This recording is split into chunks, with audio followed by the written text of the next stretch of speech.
At night, Beth was examined by the doctor. The results showed that Beth was suffering from flu, and if they were too late to handle her sickness, Beth's life could be threatened.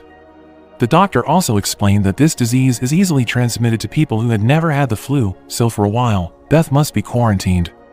Meanwhile, Amy, who had never had the flu, must stay with her aunt for a while. 2 days later, Amy was still staying at her aunt's house.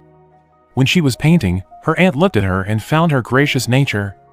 Her aunt then asked her if she wanted to replace Joe to come to her place every week.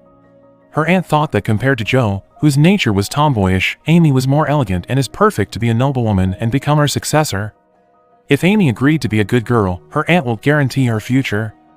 Hearing that, Amy, who was still innocent, smiled and happily agreed. On the other hand, Beth's condition seemed to be getting worse. Her sisters didn't know how to treat her flu.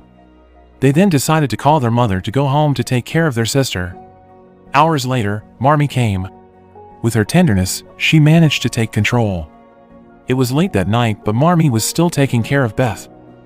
The next morning, when Joe woke up, she panicked because she couldn't find Beth in her bed. She ran downstairs calling for her mother, but it turned out, Beth was there with her. She was healed from her flu. Joe happily hugged her beloved sister. Months later, Christmas arrived once again, but different from last year's Christmas. This year, Laurie's grandfather joined in celebrating Christmas.